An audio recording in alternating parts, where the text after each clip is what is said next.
사랑의 하나님, 우리가 이 시간 말씀을 통하여서 주님을 더욱 알길 원합니다. 멀어졌거나 식어졌더라면 주님과의 관계가 다시 살아나게 하여 주시옵소서. 말씀을 전하는 자와 듣는 우리 모두를 붙들어 주시고 하나님의 음성을 듣는 귀한 시간이 되게 하여 주시옵소서. 예수님의 이름으로 기도합니다. 아멘. 오늘 우리에게 주신 하나님의 말씀은 요한복음 20장 11절에서 18절까지의 말씀입니다. 우리에게 주신 하나님의 말씀은 요한복음 20장 11절에서 18절까지의 말씀입니다. 제가 먼저 읽고 교독하겠습니다. 그리고 마지막 구절은 함께 읽도록 하겠습니다. 마리아는 무덤 밖에 서서 울고 있더니 울면서 구부려 무덤 안을 들여다보니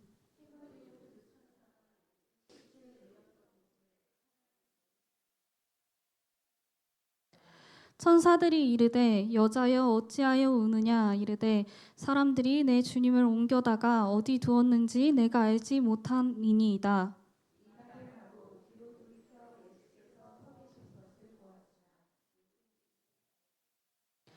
예수께서 이르시되 여자여 어찌하여 울며 누구를 찾느냐 하시니 마리아는 그가 동산지기인 줄 알고 이르되 주여 당신이 옮겼거든 어디 두었는지 내게 이르소서 그리하면 내가 가져가리이다.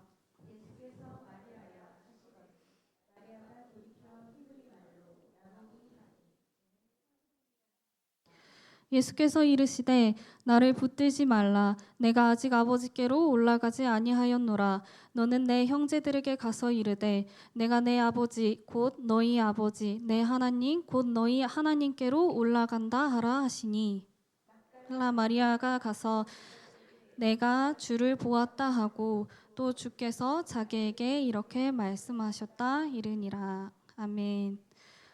누군가가 나의 이름만 부르는 소리를 듣고도 그 사람이 누구인지 깨달았던 그리고 알아본 적이 있나요?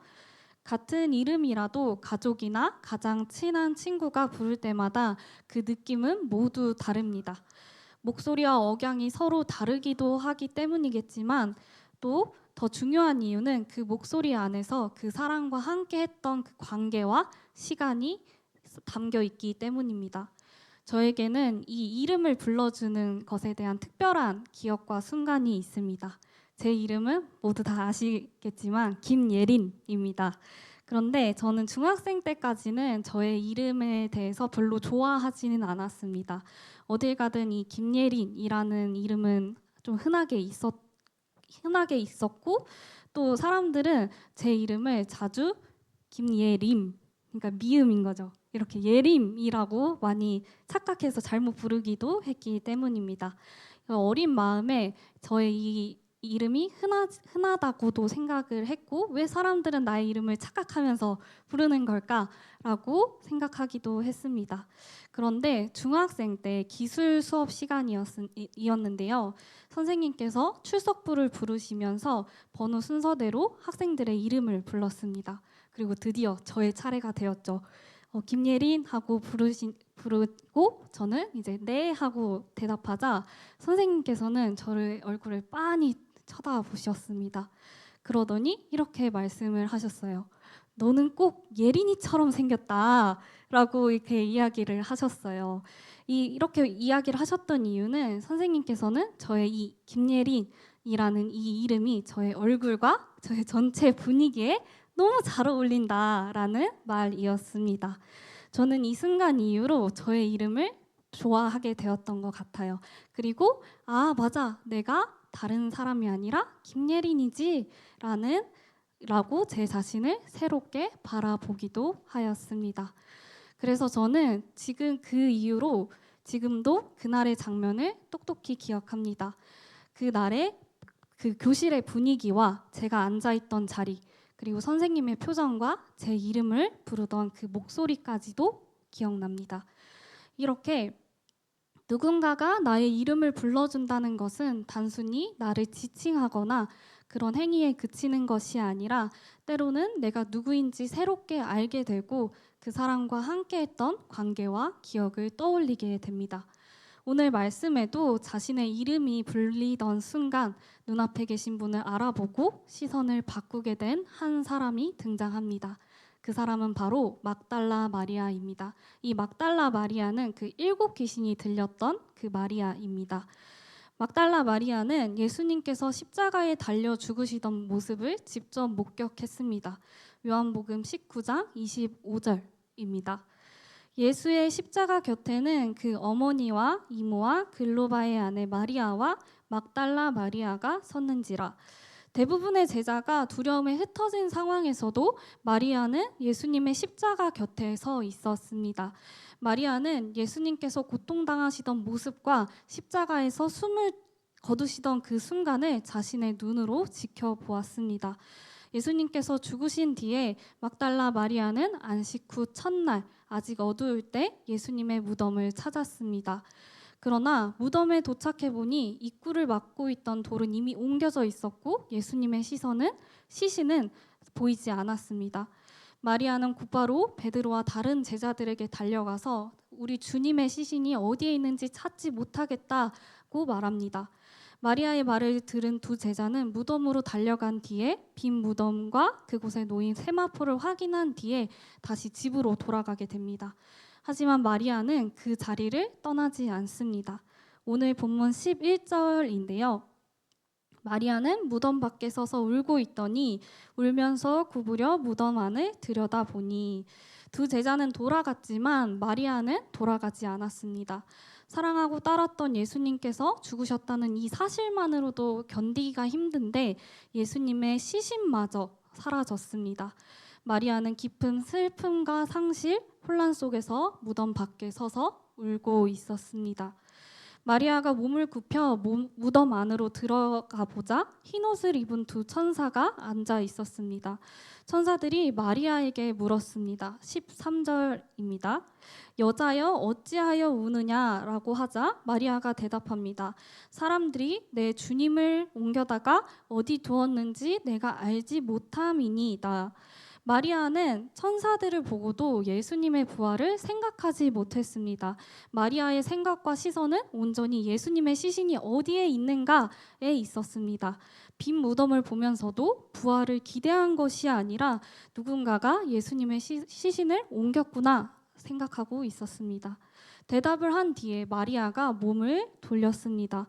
그리고 자신의 앞에 서 계신 어떤 한 사람을 보게 되었습니다. 그 사람은 바로 예수님이셨습니다. 그러나 14절에서는 말씀합니다. 이 말을 하고 뒤를 돌이켜 예수께서 서 계신 것을 보았으나 예수이신 줄은 알지 못하더라. 마리아는 예수님을 보고도 그 사람이 예수님이신 줄을 깨닫지 못했습니다. 여기서 우리는 질문하게 됩니다. 첫 번째로는 예수님께서 바로 눈앞에 계시는데 왜 마리아는 깨닫지 못했을까입니다.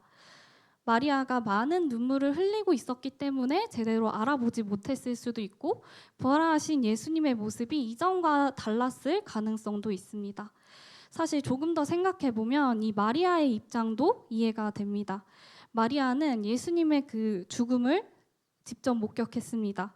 마리아가 마지막으로 보았던 예수님의 모습은 십자가 위에서 숨을 거두신 그 충격적인 모습이었습니다. 예수님께서 죽으셨다는 이 사실은 자신의 눈으로 보았기 때문에 너무나도 분명했습니다. 자신이 그 죽음을 직접 눈으로 확인했기 때문에 예수님께서 다시 살아나셨다는 가능성을 생각하기 어려웠던 것입니다. 또 두 번째 질문은 예수님께서는 제자들에게 자신이 죽은 뒤에 내가 분명히 다시 살아날 것이라고 여러 번 이야기를 했죠. 그런데도 마리아를 비롯한 여러 명의 제자들은 부활을 왜 기대하지 못했을까요? 그 이유는 1세기 유대인들의 이 세계관을 알면 잘 알게 되는데요. 당시 많은 유대인들은 마지막 날에 죽은 자들이 모두 살아난다는 부활은 믿었지만 마지막이 오기 전에 이 한 사람이 죽음에서 먼저 살아나리라는 예상은 하지 못했습니다. 더구나 십자가에서 죽은 예수님께서 사흘 만에 다시 살아나실 거라는 사실은 그들의 기존 생각에서는 쉽게 받아들일 수 있는 일이 아니었습니다. 마리아가 예수님을 알아보지 못한 것은 단순히 말씀을 기억하지 못했기 때문만이 아닙니다. 자신이 직접 목격한 그 죽음의 현실과 가치관, 이 세계관이 너무 강력했기 때문입니다. 그때 예수님께서 마리아에게 물으십니다. 15절입니다. 여자여 어찌하여 울며 누구를 찾느냐? 마리아는 예수님을 동산지기라고 생각했습니다. 그래서 이렇게 대답합니다. 주여 당신이 옮겼거든 어디에 두었는지 내게 이르소서. 그리하면 내가 가져가리이다. 마리아는 부활하신 예수님을 눈으로 보고 있었습니다. 예수님의 음성도 듣고 있었습니다. 예수님과 직접 대화까지 나누었습니다. 그런데도 이 사람이 예수님이라는 것은 깨닫지 못했습니다. 자신이 그토록 찾던 예수님 앞에서 이 사람이 동산지기라고 생각했습니다. 마리아의 눈앞에는 살아계신 예수님께서 서 계셨지만 마리아의 이 기억 속에는 십자가에서 죽으신 예수님만 계셨습니다. 마리아는 지금 눈앞에 있는 예수님을 과거에 목격했던 죽음의 기억으로만 바라보고 있었습니다. 이 마리아의 경험과 상식으로 예수님을 알아보지 못하였기 때문에 빈 무덤을 보면서도 부활을 생각하지 못했습니다. 마리아가 보고 있는 것은 부활의 아침이었지만 마리아의 생각과 마음은 여전히 십자가 전역에 머물러 있었습니다. 바로 그때 예수님께서 마리아야 라고 부르십니다. 그런데 본문을 자세히 살펴보면 마리아를 향한 3번의 부름이 등장합니다. 13절에서 천사들이 마리아에게 부릅니다. 여자여. 15절에서도 예수님도 처음에는 마리아를 이렇게 부르십니다. 여자여. 그런데 16절에서 예수님은 일반적인 호칭이 아니라 마리아의 이름을 직접 부르십니다. 마리아야. 그 순간 놀라운 변화가 일어납니다. 조금 전까지 예수님을 동산지기라고 생각했던 마리아가 예수님을 향하여서 라보니, 그러니까 선생님이라고 부르기 시작합니다. 여자여라는 말을 들을 때까지도 예수님을 알아보지 못했던 이 마리아가 마리아야라는 이름 부름을 듣자마자 예수님을 알아보았습니다. 예수님의 모습이 갑자기 달라진 것도 아니고 어떤 새로운 증거가 마리아 앞에 나타난 것도 아니었습니다. 단지 예수님은 마리아의 이름을 불러주셨을 뿐입니다. 그렇다면 이 마리아야라는 이름 부름은 마리아에게 어떤 변화를 일으킨 것일까요? 사람은 누구나 다른 사람의 이름을 부릅니다. 그러나 모든 사람이 같은 방식으로 이름을 부르는 것은 아닙니다. 같은 이름이라도 부르는 사람의 목소리와 억양, 그 안에 담긴 마음이 모두 다르기 때문입니다. 그 사람과 함께 쌓아온 관계와 시간이 이름을 부르는 한마디 안에 담겨 있습니다. 아마 마리아는 마리아야 라고 부르는 그 음성에서 자신을 부르던 예수님의 익숙한 목소리를 알아들었을 것입니다. 예수님께서는 요한복음 10장 3절에서 4절에 선한 목자에 관하여 말씀하시며 이렇게 말씀하셨습니다. 그가 자기 양의 이름을 각각 불러 인도하여 내느니라. 또한 양들이 목자를 따라가는 이유에 대하여서는 이렇게 말씀하십니다. 양들이 그의 음성을 아는 고로 따라오되. 선한 목자는 자기 양의 이름을 알고 양은 목자의 음성을 압니다. 마리아 역시 자신의 이름을 부르는 그 음성 속에서 선한 목자이신 예수님의 음성을 들었습니다. 그 순간 마리아를 짓누르고 있던 그 비통함과 절망은 놀라움과 기쁨으로 삼켜졌습니다. 마리아야, 이 한마디를 듣는 순간 마리아의 마음속에는 어떤 기억들이 떠올랐을까요? 성경에서 7 귀신이 마리아에게 어떤 고통을 주었는지는 자세히 나오진 않습니다. 그러나 분명한 것은 마리아가 자신의 힘으로는 벗어날 수 없는 고통과 억압 속에 있었다는 사실입니다. 그런 마리아를 예수님께서는 고통에서 건져주시고 해방시켜 주셨습니다. 마리아는 그 순간 자신을 깊은 고통 속에서 해방시켜 주었던 예수님을 떠올렸을 수도 있습니다. 일곱 귀신이 떠나간 이후 예수님을 따를 때에 예수님께서 사람들을 사랑하시고 병든 자들을 고쳐주시던 모습, 제자들과 함께 길을 걸으며 하나님 나라를 가르쳐 주셨던 예수님의 모습을 떠올랐을 수도 있습니다. 예수님을 따라서 갈릴리에서 예루살렘까지 함께했던 시간과 자신의 소유로 예수님의 사역을 섬겼던 그 시간들이 떠올랐을 수도 있습니다. 마리아야 라는 부름을 들었을 때 예수님과의 관계 그리고 기억이 떠올랐을 것입니다. 물론 본문은 마리아가 구체적으로 어떤 장면을 떠올렸는지는 말하지 않습니다. 그러나 마리아야 라는 익숙한 이 이름 부름이 예수님과 함께했던 시간의 기억을 지금 현재로 불러왔다는 것입니다. 예수님의 이름 부름은 죽음의 기억에 갇혀있던 마리아의 기억을 깨웠습니다. 그리고 그 이름 부름을 통하여서 마리아는 지금 내 앞에 있는 부활하신 예수님을 알아보았습니다. 이 이름 불러주심은 단순히 마리아가 예수님을 알아본 것을 넘어서 자기 자신이 누구인지도 깨닫게 되었습니다. 마리아는 사랑하는 주님을 잃어버리고 홀로 남겨진 사람이 아니었습니다. 여전히 주님께 기억되고 주님께 이름으로 불려지는 한 제자였습니다. 애니 딜러드는 이렇게 말했습니다. 나는 평생 하나의 종이었지만 그가 나를 들어올려 소리를 내주어서야 비로소 그 사실을 알게 되었다. 여기서 종은 그 딸랑딸랑 울리는 종을 말하는데요. 종은 소리를 낼 가능성은 품고 있지만 누군가가 들어 올려서 소리를 내주었을 때에 자기 자신이 어떤 소리를 품고 있었는지, 내가 어떤 종인지를 알게 됩니다. 예수님께서 마리아야라는 이 이름 부름도 마찬가지였습니다. 그 부름이 침묵하고 있던 마리아의 기억과 존재를 다시 울렸습니다. 아, 이분은 내가 사랑하고 따르던 예수님이구나. 그리고 나는 여전히 예수님께 기억되고 있는 마리아구나 라고 말이죠. 마리아는 자신의 이름을 불린 뒤에 라보니, 곧 선생님이라고 외치며 예수님을 붙들려고 했습니다. 17절입니다. 예수께서 이르시되 나를 붙들지 말라. 내가 아직 아버지께로 올라가지 아니하였노라. 너는 내 형제들에게 가서 이르되 내가 내 아버지 곧 너희 아버지 내 하나님 곧 너희 하나님께로 올라간다 하라 하시니. 마리아는 자신이 완전히 잃어버렸다고 생각했던 예수님을 다시 만났습니다. 이제는 다시 예수님을 놓치고 싶지 않았을 것입니다. 그래서 마치 이렇게 말하는 것 같습니다. 선생님을 한 번 잃었습니다. 그러니까 저는 이제 다시는 예수님을 잃어버리고 싶지 않습니다. 그러나 예수님께서는 마리아에게 나를 붙들지 말라라고 말씀하십니다. 이것은 마리아를 밀어내거나 거절하시는 말씀이 아니라 부활하신 예수님과의 관계는 이전과 똑같은 방식으로 계속될 수 없다라는 것입니다. 마리아는 예수님의 육체를 계속해서 붙잡아서 자신의 곁에 두게 할 수 없습니다.